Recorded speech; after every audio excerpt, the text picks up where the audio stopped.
NotesCave Live. Okay. Dala ko lahat. Sa decision making talagang sa left talaga to. Kahit yung first sa chain, usually, di ba, yung first sa chain nasa right natin. Yeah. Preference? Medyo recent yan because before pwede dyan, minsan nga nandito pa before. So parang ganyan. But sometimes I like playing synthesizer occasionally.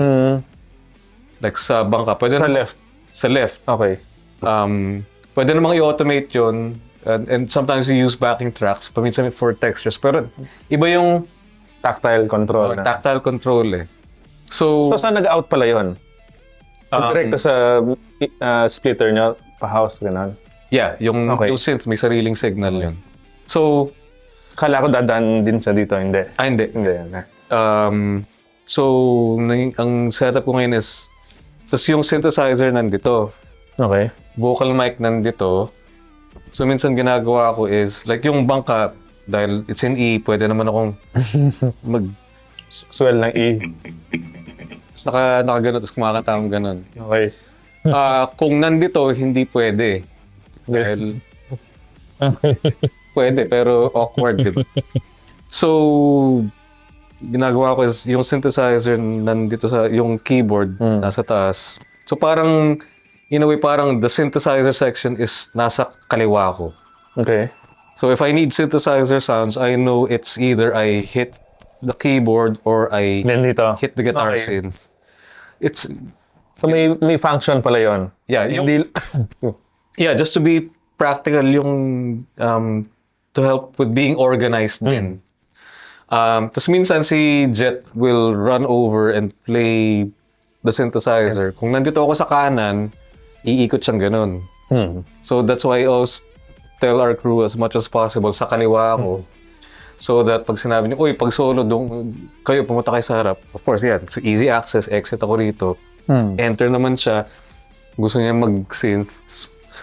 Dahil kung nandun ako sa kabila, iikot akong ganun para, uy, solo ko na, tatakbo na ganun. Di ba? Yung nakita mo, I think, the Video, yun naman, masyadong malayo. So, still had to run.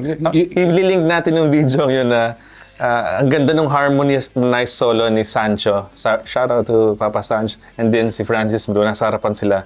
And then alam ko nang mag-verse na siguro, or bridge.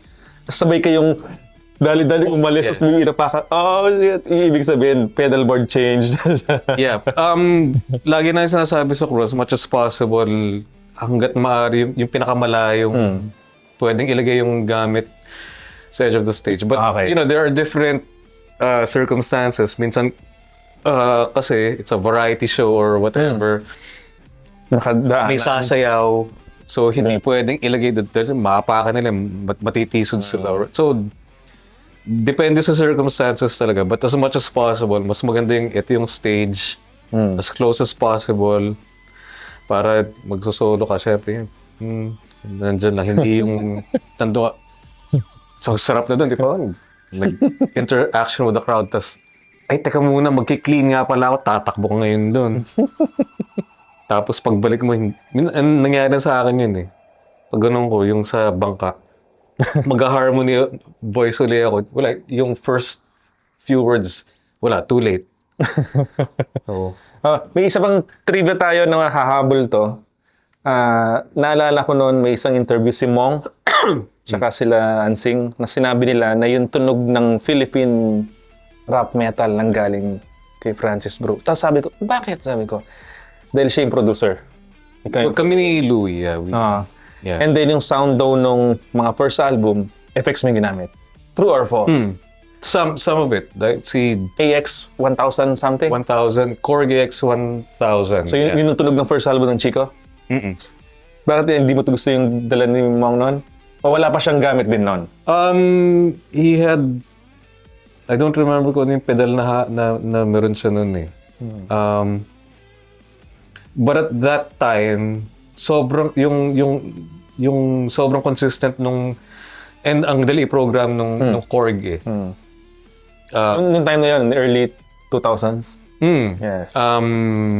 And it got the sounds. Na kailangan. They weren't necessarily sounds that, well, I wanted those sounds then, but But if they don't like the sounds, Pwedeng nagaling tweak. doon, pwede namang i-tweak yun eh. And it was really easy to tweak. And same thing, dahil may cabinet emulator yun.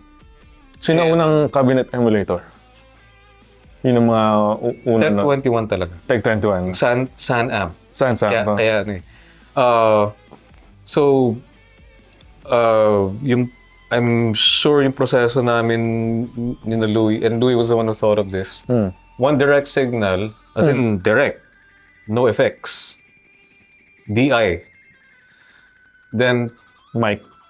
yeah, then another signal to an amp, another signal dun sa cabinet emulator, and then if needed, we would reamp later. Basta may sobrang clean ka na unprocessed na pwede mo ring ihalo dun. Yeah, I'm sure you know this naman. Yung ihalo mo to give some extra clarity and punch and all of that. Ito, fan na tanong din. What is it like dalawa kayong producer sa isang banda? Or tingin ko sila Jed din tsaka sa JB nagpo-produce. Pero kayo yung dalawang most well-known na producer ng mga rock bands. Sa isang banda, nag-aaway ba kayo sa parts? No. We talk about yung pinaka-experience na producer sa banda si Sancho. Po-producer ng Aegis pa, Mayonnaise before. So,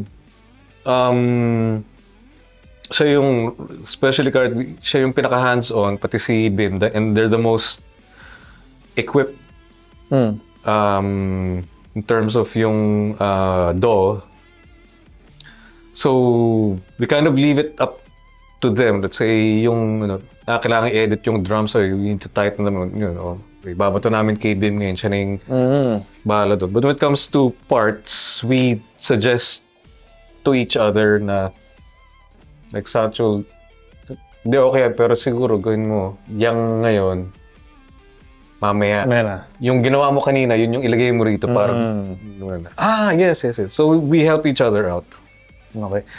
Isa ka din sa unang kung nakita ka Fuzz Factory. You missed that? I still have. Andun pa. Yeah. And, syempre, yung... Meron din dito.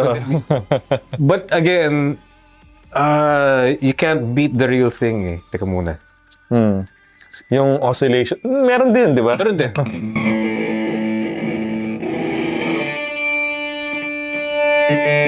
Yan. Yan.